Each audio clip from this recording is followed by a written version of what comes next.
visite la dame qui est très organisée. Alors, madame, je saute sur l'occasion. Qu'est-ce que vous voulez aujourd'hui, en fait, en venant manifester devant la mairie de Paris? On demande l'abrogation des ZFE parce qu'on classe les gens en fonction de leurs possibilités de revenus et leur richesse, en fait. Et là-dessus, on n'est pas d'accord. Donc, vous interprétez ça comme une interdiction sociale, une classe sociale? Totalement. C'est de la discrimination sociale. Que préconisez-vous pour lutter contre la pollution? Parce qu'en tant que motard, vous y êtes exposé, non? Oui, mais en fait, on s'aperçoit que par exemple, nous, avec nos motos qui sont des véhicules hyper légers, on émet par exemple, bon, d'abord on n'est pas au diesel, ok, mais par exemple, par rapport à une Tesla, pour ne pas la nommer, qui pèse 2 tonnes, on émet beaucoup moins de particules fines, parce qu'elle est peut-être électrique, mais elle pèse 2 tonnes à cause de ses batteries, et donc quand elle freine et avec ses pneus larges, elle émet beaucoup plus de particules fines que n'importe quelle moto. Donc, mais moins de covoiturage quand même avec les motos. Donc il y a une Tesla et covoiturage, vous voyez beaucoup de Tesla chargés à bloc avec 5 personnes dedans? Oh non, mais à 2 ou 3 c'est plus possible. Ouais, mais il y en a très peu. Oui. Il y en a très peu, faut être réaliste. Et une moto est utilisée au moins à 50% de sa capacité. Donc un meilleur ratio d'après vous? Complètement. Avez-vous des réponses des politiques pour arriver à un compromis avec les motards? Eh bien, en fait, nous, les ZFE, c'est le seul dossier sur lequel on se bat pour l'ensemble des citoyens. C'est une démarche citoyenne, c'est pas uniquement pour les motards. Parce qu'en fait, les gens ont besoin de pouvoir se déplacer. Je veux dire, Paris, c'est une exception. C'est vraiment une exception extraordinaire. À Paris, 100% des gens ont accès au transport en commun. Dès qu'on passe en petite couronne, on n'est plus qu'à 80%, et dès qu'on passe en grande couronne, ça chute. Et ou pire à la campagne. Et après, on parle pas des campagnes. Donc ça veut dire quoi? Ça veut dire qu'au niveau des ZFE telles qu'elles étaient programmées, ça voulait dire que pour quelqu'un qui, je sais pas, habite Lille et qui allait passer ou allait voir ses parents en Savoie, il fallait qu'il passe plusieurs ZFE et qu'il fallait qu'il vende des outrights pour pouvoir traverser la France. On rêve, c'est absolument pas réaliste. Et que pensez-vous des motos électriques qui ont émergé depuis quelques années? Pensez-vous que c'est un bon compromis, une évolution?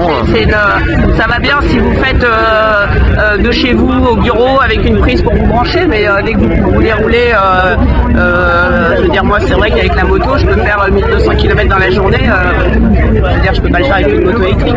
Donc pour vous, c'est pas encore à point pour remplacer les motos thermiques? Absolument. Autre chose à ajouter, madame? Oui, la catégorisation qui est faite des véhicules avec les critères, c'est une invention de Ségolène Royal qui doit utiliser effectivement un peu le métro, mais jamais quelque chose de motorisé. Donc ça a été une idée, et puis on est parti sur un truc totalement débile, parce que pour la moto que je connais mieux en tout cas que la voiture, on a des véhicules qui sont identiques d'une année sur l'autre, et la critère fait une distinction entre des véhicules qui sont identiques. Donc il y a une moto qui va être interdite parce qu'elle a une date qui ne correspond pas, et puis sa petite sœur qui est immatriculée 6 mois après, qui est exactement pareil, elle va avoir le droit de circuler. Une disparité de traitement qui nous correspond pas. Qui correspond à rien. En plus, il y a autre chose qu'il faudrait m'expliquer au niveau de la pollution. Je voudrais savoir pourquoi une voiture qui passe un contrôle technique, qui a un contrôle de pollution et qui a une validation de son contrôle technique, donc qui est considéré comme étant dans les normes, est en critère qui l'empêche de rouler. Là, faut m'expliquer. Pouvez-vous saisir pour quelqu'un qui n'est pas motard comme moi, à quoi faites-vous référence exactement? Je parle d'un véhicule, d'une voiture, qui va passer son contrôle technique. Ce que je suis. Okay. Elle passe un contrôle pollution. On lui valide son contrôle technique. Donc elle est dans les normes de pollution. Donc elle peut circuler dans les zones éligibles, oui. Oui, sauf que sa vignette critère, qui correspond à sa date d'immatriculation, ne correspond pas. Et là, elle n'a plus le droit de rouler. Alors elle paye un contrôle technique et on lui dit t'as le droit de rouler. Et à cause de sa date, la date qui est sur sa carte grise, on lui dit non, t'as pas le droit de rouler. Donc ça, je ne comprends pas. Ça peut entraîner un ajustement des politiques et puis modifier, moduler ça en fonction des modèles. Avec l'informatique, c'est beaucoup plus facile à notre époque. Ben, en tout cas, c'est pas fait, et aujourd'hui, c'est quelque chose de complètement arbitraire. Je veux dire, on est sur des systèmes théoriques de communication pour voilà, les gens puissent dire ah oui non j'ai fait des trucs pour la planète, machin, non, je veux dire c'est n'importe quoi, c'est absolument pas basé sur des critères corrects. Bon, je vous remercie madame pour votre compte rendu de la situation. Bonne journée à vous. Bonne journée. Bonjour monsieur, vous êtes devant la mairie de Paris pour manifester avec les motards en colère. Qu'avez-vous à dire à ce sujet? Bah écoutez, je viens surtout porter la parole quelque part, si je peux me le permettre, et humblement des problématiques des zones rurales, surtout à l'invitation d'Alexandre Jardin. Donc pour nous, les ZFE sont un élément, si vous voulez, de la problématique des zones rurales, qui bien évidemment touche un peu tous les items de la vie de tous les jours, hein, que ce soit les écoles, la sécurité, le transport collectif, voilà, un abandon quelque part de nos zones rurales.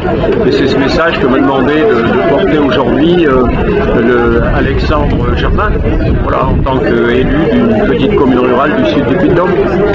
Donc j'avais discuté avec d'autres personnes des moteurs en colère et ils voyaient ça comme les ZFE comme une sorte de discrimination de classe sociale. Qu'en pensez-vous? Oui, tout à fait, mais c'est dans la continuité de ce qui se passe pour nos zones rurales, hein. Les ZFE, le fait de ne pas pouvoir... D'abord, je vous donne un exemple qui est simple, je suis monté de Paris à l'autoroute dont le train nous coûte 150 € pour venir à Paris en aller-retour un dimanche, quand il y a des horaires, quand il arrive à l'heure. Quand on prend la voiture, et ben on est racketté sur l'autoroute et il nous faut 5 heures, donc comment voulez-vous que l'on ne soit pas, si vous voulez, abandonné par cet état? Et la ZFE, qui est déclinée par la loi climat et résilience de 2021, qui est aussi nous contraint à arrêter de construire quelque part. Donc c'est des toilettes qui sont une écologie punitive en fait au niveau de la population. Et comment comprenez-vous les problèmes de pollution que doivent gérer les maires des grandes ou l'État pour les grandes agglomérations? Quelles sont vos pistes pour améliorer la lutte contre la pollution justement?